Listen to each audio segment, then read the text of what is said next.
Diberikan untuk kita renungkan pada malam hari ini adalah mengatasi konflik, ya. Mengatasi konflik itu dengan kasih dan pengampunan atau dengan kesabaran, kasih dan kesabaran, ya. Mengatasi konflik dengan kasih dan kesabaran. Bapak Ibu yang saya kasih dalam Tuhan Yesus Kristus, konflik terjadi di dalam kehidupan orang percaya itu sebenarnya bukan karena terjadi masalah yang besar. Bukan. Tetapi konflik seringkali terjadi karena memang ada masalah-masalah kecil yang terjadi. Ulang sekali lagi, konflik seringkali terjadi di dalam keluarga orang-orang percaya bukan karena terjadi masalah besar, tetapi karena terjadi hal-hal yang kecil, sebenarnya sepele, tetapi itu menjadi semacam pemicu terjadinya konflik. Bukan hanya konflik kecil, tapi terjadi konflik besar. Begitu ya. Nah, contohnya yang menyebabkan terjadinya konflik itu misalkan ini ya, masalah komunikasi. Di dalam komunikasi itu kerap kali terjadi salah paham. Contoh, kita makan nih, istri masak misalkan, kita makan ya. Mungkin kita kurang lahap. Kelihatannya langsung istri, masakan saya ini tidak enak nih. Betul apa betul? Kalau di warung aja makan lahap, betul ya. Apalagi nasi padang, gitu ya. Sepele enggak? Sepele. Itu contoh lah. Ya kan, kemudian kadang kita itu kan suara keras. Kadang suara tonnya rendah. Ya kadang-kadang entah apalah yang menyebabkan suara nadanya agak naik sedikit. Nah, udah. Itu bisa jadi pemicu konflik, pemicu keributan di dalam keluarga. Sepele enggak? Sepele. Misalkan istri bicara, lalu kita kadang ya nggak langsung respon gitu. Entah kita megang HP atau apalah. Nah, itu bisa jadi masalah juga. Terjadilah apa namanya? Perang apa? Perang teluk. Itu kan sepele. Begitu juga dengan istri misalkan ngomong sesuatu, kita tidak langsung jawab. Ya kan, sudah macam-macam tafsirnya istri ini, macam-macam sudah. Begitu. Istri itu kan paling pintar menafsir. Kita ngomong A, kalau istri itu punya tafsir di balik A. Betul apa betul Ibu-ibu? Padahal kita ini sebenarnya ya kalau ngomong A, ya A. Tapi kalau beda dengan ibu-ibu, di balik A itu ada tafsir B, ada pengertian B yang sebenarnya tidak ada di dalam pemikiran kita sebagai bapak-bapak. Nah, ini membuat keributan seringkali nih. Jadi masalah komunikasi, ya. Lalu kemudian ini sebenarnya kalau di COVID tidak terlalu masalah ekonomi. Penghasilan selalu merasa tidak cukup. Lalu apa yang terjadi? Hutang. Saya sudah 2 kali nih ikut saksi nih. Ya kan? Semoga 2 kali terakhir tidak ada lagi. Dan kalau ada lagi saya nggak mau lagi. Ya kan? Hutang. Karena merasa ekonomi tidak cukup. Padahal berapapun uang yang kita punya, kalau kita memang merasa tidak cukup, ya tidak cukup aja. Karena apa? Semakin kita tinggi pemasukan, semakin tinggi juga kebutuhan. Jadi ekonomi kadangkala juga menjadi pemicu terjadinya apa? Konflik dalam rumah tangga. Gaya hidup semakin tinggi. Ya kan? Mengikuti tren. Si A beli ini, kita ikut beli ini. Si B ikut beli C, kita ikut pengen beli C. Padahal sebenarnya nggak ada hubungannya itu dengan kebutuhan kita. Tetapi kita mengikuti tren hidup yang semakin tinggi. Akhirnya apa? Konflik terjadi. Memaksakan supaya suami pendapatannya harus meningkat supaya bisa memenuhi kebutuhan dalam tanda petik yang sebenarnya kita nggak butuhkan. Benar nggak nih ibu-ibu? Ibu-ibu, nggak ada ibu-ibu di sini. Benar nggak gaya hidup naik terus? Baik-baik aja. Amin, amin, amin. Nah, jadi masalah ekonomi ini bisa jadi pemicu konflik. Nah, kemudian ada lagi kurangnya waktu bersama. Setuju? Jadi, tahu ibu-ibu apa kelebihan dan kekurangan bapak-bapak dan ibu-ibu? Kekurangan kami bapak-bapak itu secara umum mudah lupa. Tapi kekurangan sekaligus ibu-ibu ingat terus, daya ingatnya tajam. Contoh, apa yang ibu-ibu ingat? Masalah 20 tahun lalu. Masalah 20 tahun lalu, itu masih diingat. Setuju apa enggak?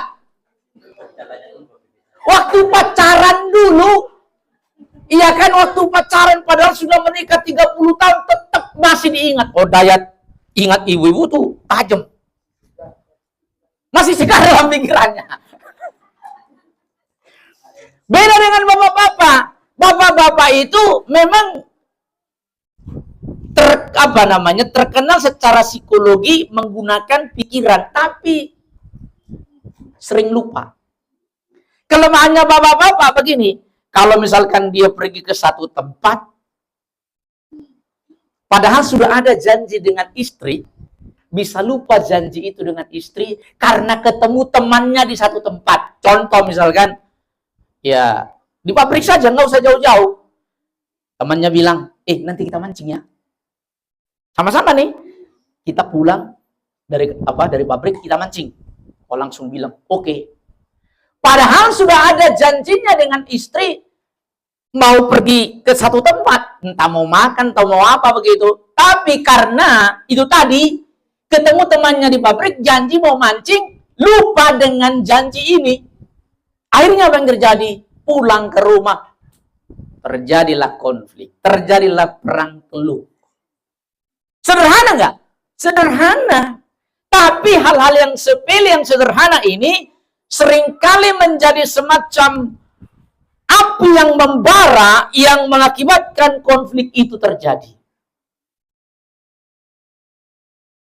Bapak-bapak gampang lupa, bahkan kesalahan istri yang kemarin sudah dilupakan, tapi sebaliknya istri, kesalahan 30 tahun silam tetap diingat.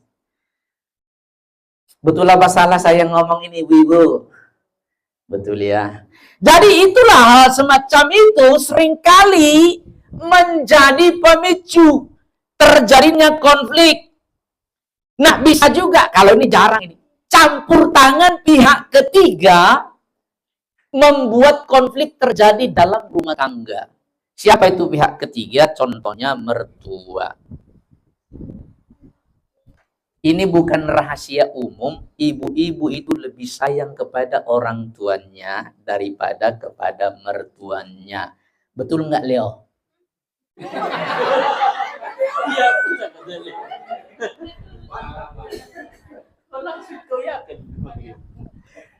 Iya, Itu bukan hanya di sini, di segala tempat. Ibu-ibu itu kalau diukur pasti lebih sayang kepada orang tuanya daripada kepada mertuanya. Dan seringkali kalau bapak-bapak ini sama. Kadang-kadang malah mertua lebih disayang daripada orang tuanya. Itu bapak-bapak itu. Kebalik. Betul apa enggak? Kita bapak-bapak. Sama mertua kita. Apa? Kalau bahasa orang Jakarta hopeng banget gitu. Beda dengan istri. Kalau istri lebih sayang sama mamanya dan papanya daripada sama mertuanya. Kalau kita beda. Bapak-bapak lebih sayang sama mertua. Jadi kadang-kadang nih kalau datang orang tua, ya kan? Kalau datang mertua, dianggapnya sama istri kita ini. Begini begono sama mertuanya. Padahal kita baik sama-sama. Giliran datang orang tuanya, ya kan? Ya begitulah. Terjadi macam-macam. Itu fakta bahwa memang demikian. Akhirnya apa? Sebenarnya tidak ada campur pihak ketiga tadi, tapi kadangkala kita di rumah merasa ada campur tangan pihak ketiga sehingga membuat terjadilah konflik. Terjadilah salah paham. Terjadilah macam-macam. Bahkan hal-hal di luar dugaan pun bisa terjadi. Nah, Bapak Ibu, itu saja mungkin contoh yang mengakibatkan konflik dalam keluarga. Tetapi caranya bagaimana supaya itu bisa selesai, harus kita seperti contoh tema tadi, punya kasih dan pengampunan. Amin, Bapak Ibu. Harus ada kasih dan pengampunan. Pertanyaannya bagaimana supaya ada kasih dan pengampunan? Yang pertama yang perlu kita tegaskan untuk lakukan adalah tanggalkanlah yang namanya sikap hidup lama. Dikatakan dalam ayat 8, begini firman Tuhan. Tetapi sekarang buanglah semuanya ini, yaitu marah, geram, kejahatan, fitnah, dan kata-kata kotor yang keluar dari mulutmu. Supaya konflik bisa teratasi di dalam rumah tangga kita, maka tinggalkanlah yang disebut dengan karakter lama. Kalau masih ada karakter lama ini, apapun yang kita lakukan tetap akan terjadi namanya konflik. Tinggalkanlah amarah, tinggalkanlah geram, tinggalkanlah kejahatan, tinggalkanlah fitnah, tinggalkanlah kata-kata kotor, tinggalkanlah yang namanya dusta. Itu semua adalah manusia lama. Banyak konflik terjadi dalam rumah tangga karena hal-hal manusia lama itu. Bapak Ibu yang lebih tahu hidupnya adalah diri sendiri. Apakah masih ada karakter lama ini? Masih adakah yang namanya geram? Masih adakah yang namanya amarah? Masih adakah yang namanya fitnah? Masih adakah yang namanya kata-kata kotor? Masih adakah dusta di antara kita? Bapak Ibulah yang tahu. Tetapi supaya keluarga kita lepas dari segala konflik, mau tidak mau, wajib hal-hal yang menyangkut kehidupan lama harus ditanggalkan. Jangankan dengan suami dan istri, kalau kita masih ada amarah nih, berkendara pun kita bisa celaka. Setuju? Setuju Bapak Ibu? Tadi saya ke rumah sakit, lalu saya tanyalah bapaknya Fania. Saya bilang, Pak, biasanya kan mamanya Fania ini kalau pergi ke sekolah naik mobil. Kenapa naik motor? Terus ceritalah gini, Pak, bapaknya Fania ini, mamanya Fania ini biasa naik motor. Tapi ini hari Jumat, biasanya waktunya itu lebih singkat. Tetapi tadi berangkatnya agak mepet. Jadi berangkat dari rumah itu biasanya 45 menit sebelum jam 7, tapi tadi berangkat setengah jam sebelum jam 7. Jadi buru-buru. Kan kalau buru-buru itu kan biasanya ada emosi dikit, betul? Iya, namanya buru-buru itu ada emosi dikit, ya kan? Ada emosi, ya ada semacam bagaimana gitulah. Akhirnya mengendara sepeda motor ini kencang lah. Singkat cerita, sudah kurang 2 menit. Tinggal 100 meter. Nyampe di sekolah itu. Kurang 2 menit. Dari jam 7. Ternyata naik sepeda motor lah. Hanya jarak 100 meter. Memang jalannya katanya tidak aspal. Jatuhlah. Celakalah. Seperti yang sudah kita saksikan. Jadi, termasuk ini manusia kehidupan lama enggak? Yang enggak pas waktu ini. Termasuk. Harusnya kalau kita memang sudah tahu bahwa jam 7 masuk, ya aturlah waktu, ya kan? Supaya sih. Padahal emosi itu adalah kehidupan yang lama. Saya juga tadi, memang Tuhan itu baik sekali sama saya. Mau ke sini tadi hampir nabrak. Nabrak truk. Tahu kan ada truk tadi?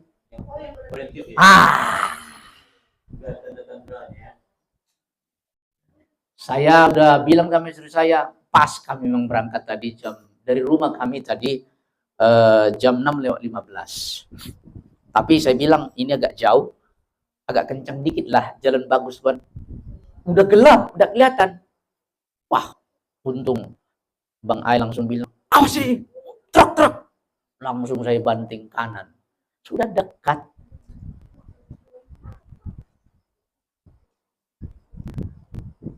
Itu tadi, namanya kita mau mengejar pasti ada sedikit emosi gitu. Maka itu bapak-bapak, ibu-ibu, supaya nggak terjadi konflik itu, mari kita betul-betul tanggalkan yang namanya emosi. Tanggalkan yang namanya geram. Tanggalkan yang namanya amarah. Apalagi kalau di jalanan, jangan coba-coba ada amarah.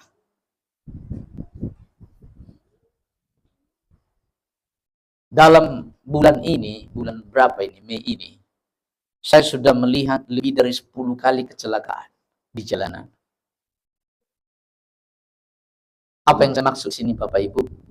Mari kita, kalau di jalanan itu, harus betul-betul tenang. Jangan sampai emosi.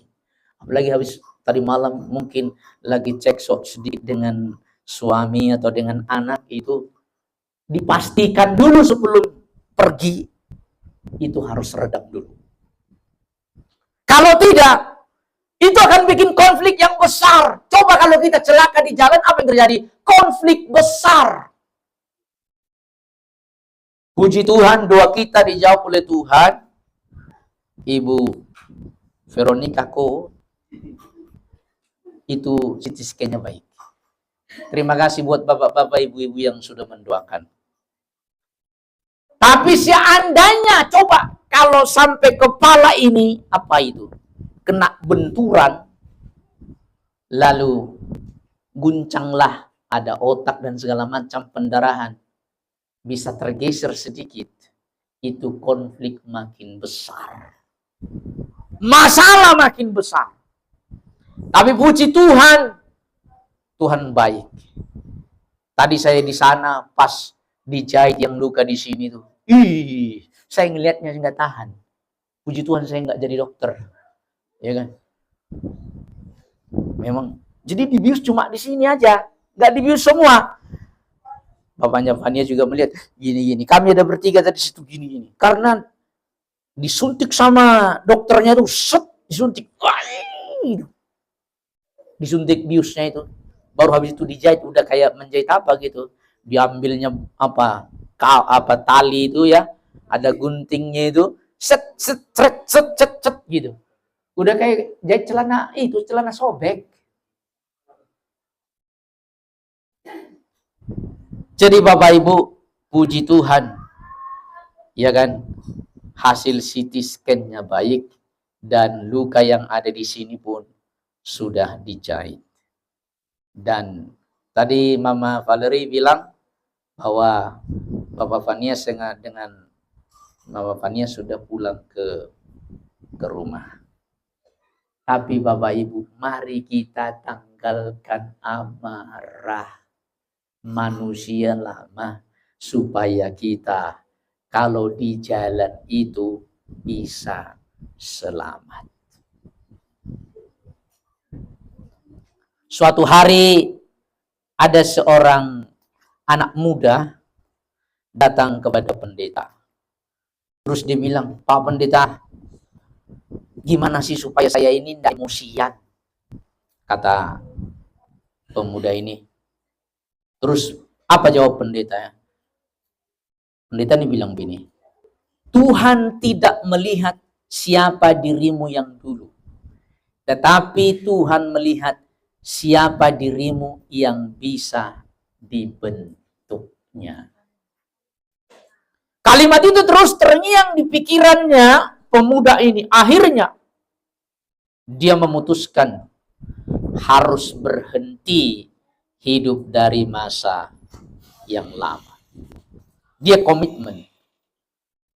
Dan memang betul, ketika dia mulai menanggalkan manusia lamanya, disitulah Tuhan semakin membentuk dia dan memberkati kehidupannya. Jadi bapak-bapak, ibu-ibu, muda-mudi sekalian, kalau kita mau lepas dari konflik, tanggalkan manusia lama kita.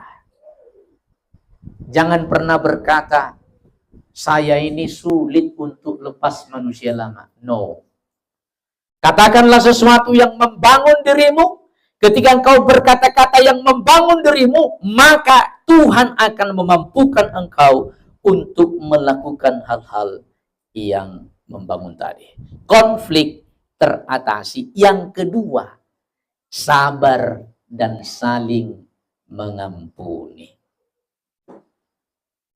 Di sini ada yang tidak pernah salah. Semua kita pasti pernah salah. Makanya sabarlah kamu seorang terhadap yang lain dan ampunilah seorang akan yang lain. Sabar adalah kemampuan untuk tetap tenang, bertahan, dan mengendalikan diri saat menghadapi kesulitan, penderitaan, tekanan, atau perlakuan yang tidak menyenangkan tanpa mudah marah, menyerah, atau membalas dengan kejahatan. Sabar. Dibully, sabar. Dihina, sabar. Bisa nggak kita semua bapak-bapak, ibu-ibu? Harus bisa. Suami ketika dalam tanda kutip menjengkelkan istri, sabar. Sebaliknya, istri ketika menjengkelkan suami, sabar.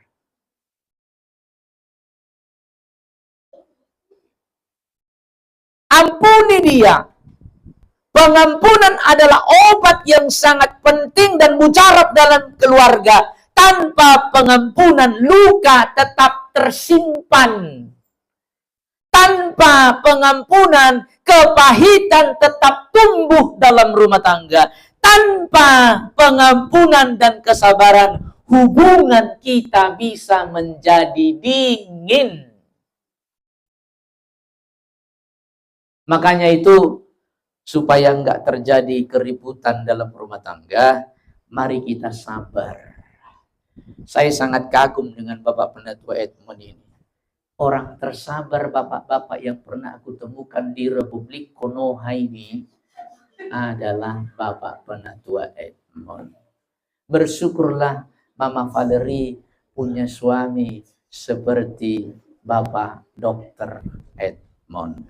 Luar biasa sabarnya. Saya mah kalah jauh lah. Nggak tahu karena memang faktor, tapi bukan karena faktor suku, bukan. Tapi memang beliau ini luar biasa sabarnya. Marah pun suaranya tetap lembut.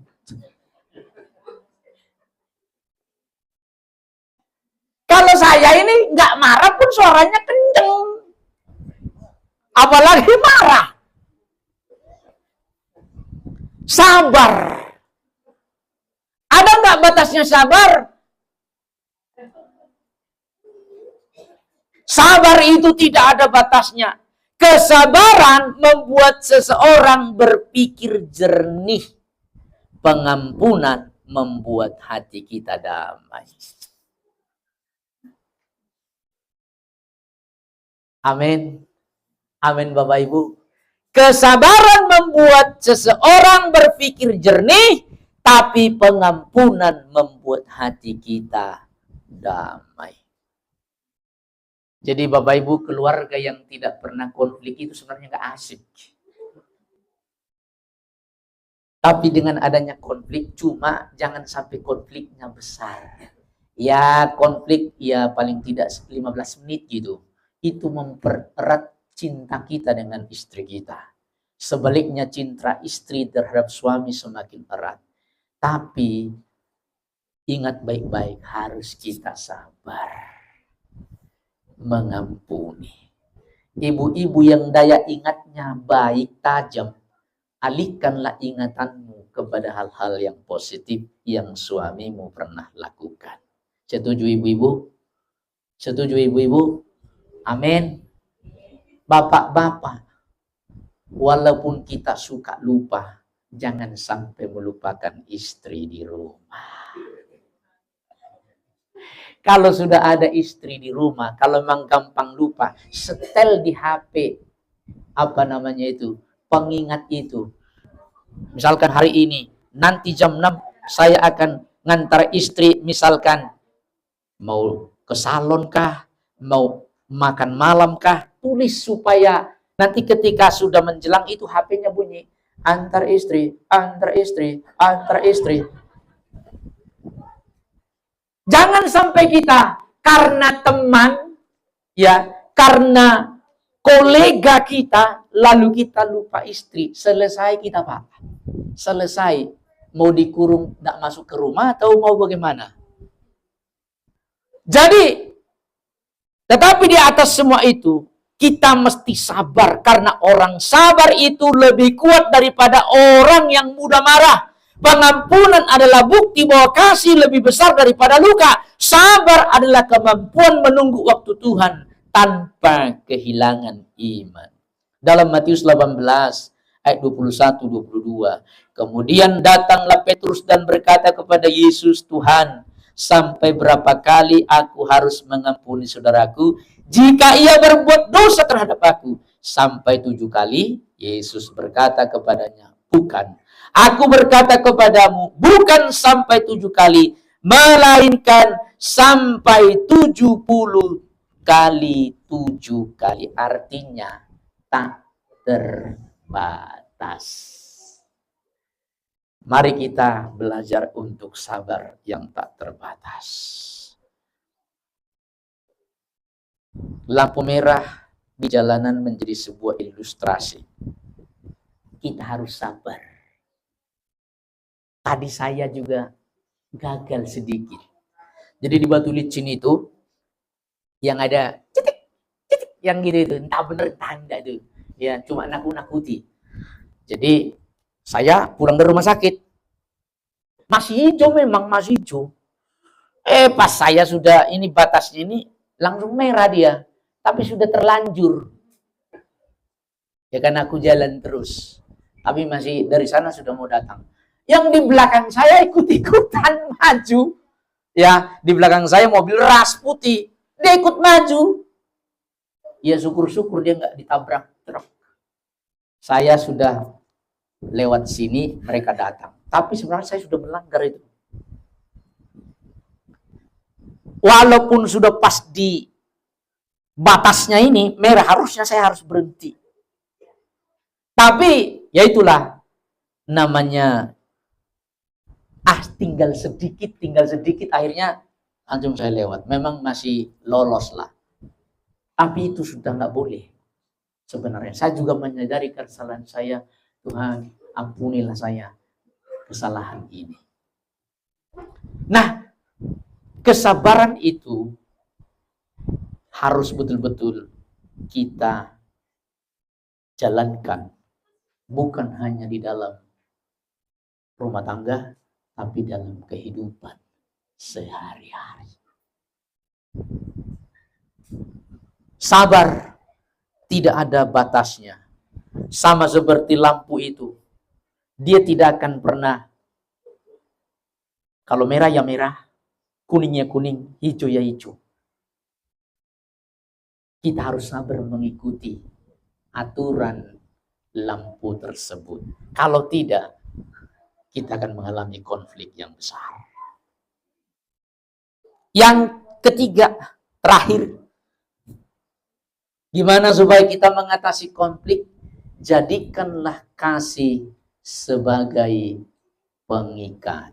Kolose 3:14 mengatakan, dan di atas semuanya itu, kenakanlah kasih sebagai pengikat yang mempersatukan dan menyempurnakan. Kasih itu adalah perekat keluarga. Bukan harta, bukan kenyamanan. Tapi kasih Kristus yang membuat keluarga kita tetap bertahan di tengah konflik.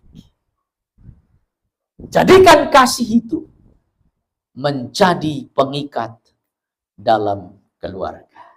Kita masih kuat mencintai istri sampai hari ini karena kasih. Setuju Bapak Ibu? Suami masih kuat mencintai istri karena kasih.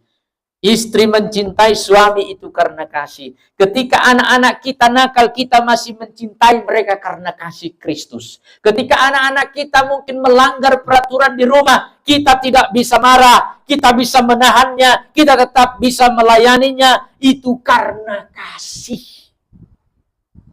Maka itu, kasih itu membuat suami mengerti istri.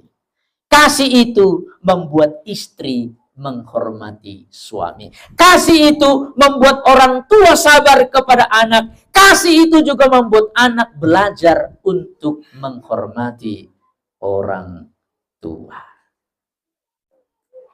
Ulang sekali lagi Bapak Ibu. Kasih membuat suami mengerti istri. Kasih membuat istri menghormati suami. Kasih membuat orang tua sabar kepada anak. Kasih membuat anak belajar menghormati orang tua. Coba, kalau ada ulang tahun yang tidak pernah tidak diikutkan apa? Selain kue. Lilin, betul? Betul ya? Panjang umurnya, sehat badannya. Habis itu kan, tiup lilinnya. Lilin itu Bapak Ibu, dia meskipun kecil, dia dinyalakan di ruangan yang gelap, maka ruangan itu akan menjadi terang. Tubuh dari lilin ini, dia terbakar. Semakin hancur, semakin meleleh. Namun justru dengan mengorbankan dirinya, lilin itu mampu memberi terang bagi banyak orang di sekitarnya. Jadi kasih itu adalah pengorbanan. Mari ibu-ibu, jadilah istri yang punya kasih, suka berkorban. Sekarang ditingkatkan lagi, istri bangun duluan dari suami. Setuju ibu-ibu? Setuju? Berkorbanlah. Tidur lebih dulu tidak apa-apa, tapi bangun lebih duluan. Jangan tidur lebih dulu, bangun lebih belakang.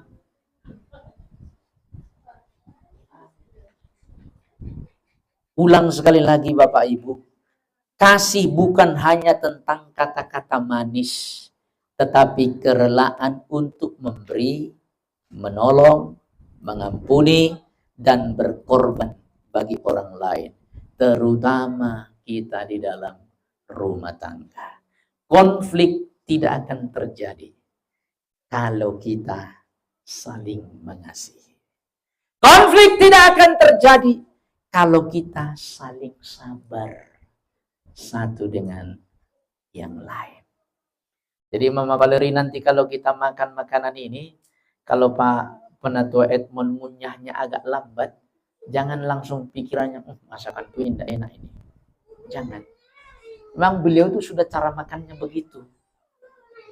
Kunyah harus dia berapa Pak? Berapa kali kunyah makanan yang 32 kali? Saya tidak pernah mengunyah makanan sampai 32 kali. Paling 5 kali sudah kutelan. Boleh kita kunyah makanan, ya 10 kali bisa langsung telan. Tapi soal hal-hal yang lain, mari kita bersabar, kita penuh kasih. Supaya apa?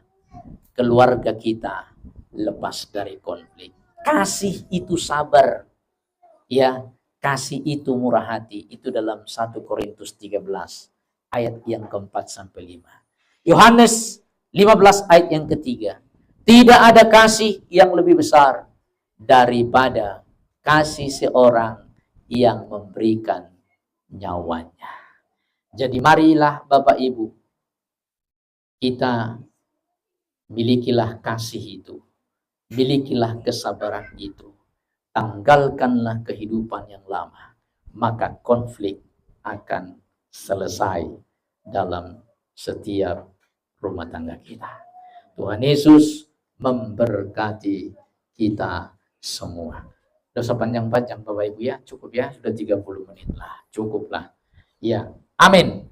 Mari kita berdoa. Atau kita nyanyi aja dulu sekali lagi ya. Apa yang dapat memisahkan